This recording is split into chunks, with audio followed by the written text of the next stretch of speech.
Hi, my name's Phil and welcome to LabourVision, where we discuss Labour policies in a way the mainstream media doesn't want to. In this video, after Rachel Reeves delivered a key speech on Labour's economic vision, I thought I'd pick out some of the key aspects which might allow us a little bit of insight into Labour's economic plans, especially in the context of previous policies. Indeed, people have asked me to do this. So the opening thrust of Reeves' speech last week was that the current model of economic management is not working. So straight away, for anyone who insists, oh, Labour are just going to tinker, they're basically going to just do what the Tories have been doing, but maybe with a bit less corruption and a bit more competence. What Reeves is saying here is that those people are in for a little bit of a shock. Yes, this stuff isn't feeding through their main messages. If you get all your information about what Labour are saying and doing from the mainstream media or various social media outlets, yeah, you won't be reading this because no one wants to talk about it. But that's because ordinary voters aren't interested in economic theory. They have this idea, look, there's money you raise in taxation and there's money you spend on public services, and they want to know how you're going to better organise those two things. But economic management is not a law of nature. It's a man-made concept and can be changed.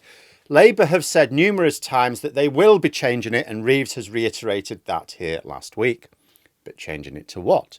Obviously, Labour are not dumb enough to announce more details than strictly necessary, and if you don't know why that is, you should do after the budget earlier this month.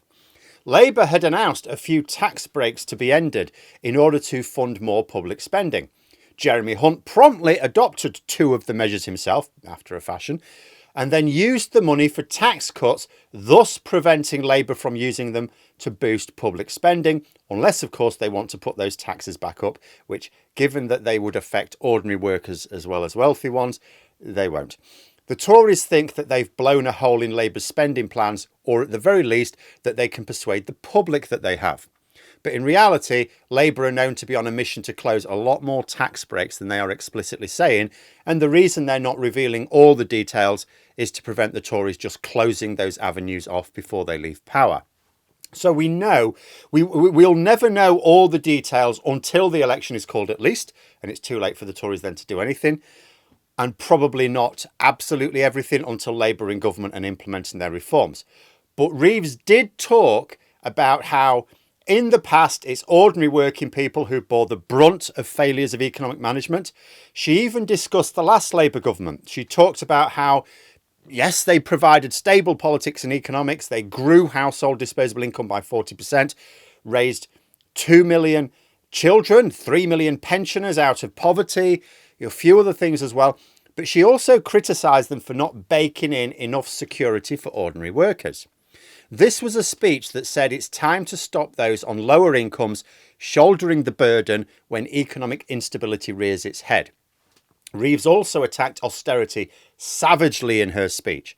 So for anyone still trying to push this Tory line that, oh, Labour are just going to introduce more austerity, despite their spending plans clearly showing greater investment in public services, this was another speech where Reeves, the person who will manage Labour's economic model, has said that austerity was a policy failure.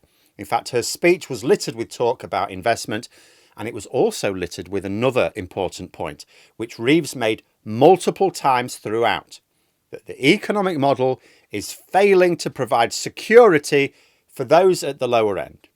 Now, why would Reeves keep emphasising the need for public investment and the need for prioritising the security of ordinary income earners to an audience of bankers, investors and academics if it's not a core part of her economic plans? She wouldn't make sense.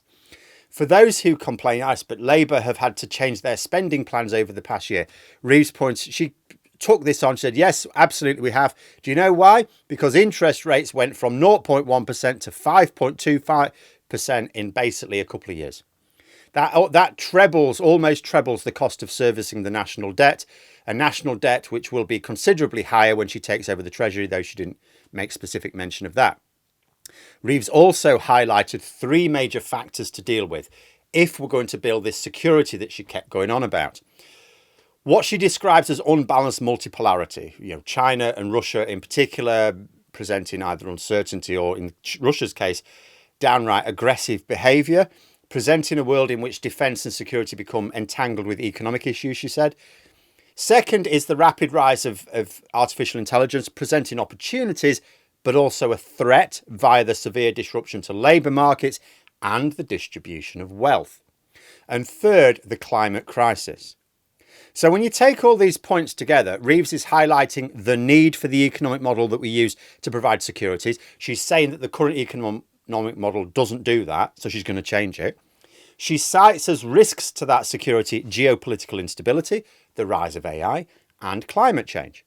She attacks the idea of basing an economic model on ignoring these factors, in particular geopolitics, which tells you exactly what Labour are focusing on when it comes to their management of the economy.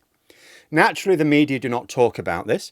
Both the Tories and Tory enablers decided to talk about how Reeves was praising Thatcher, but she didn't even mention her. This is because the Tories don't want Labour delivering a changing approach to economic management because that threatens their wealth and power. And the Tory enablers don't want Labour delivering these things in a way they've argued against because they'll look like right prats if it works. Which is why neither group ever talk about what's said, but I would encourage people to read or watch the speech, which I've linked in the description below, and consider for yourself how this is not a statement from a future Chancellor that intends to carry on doing things in much the same way at all.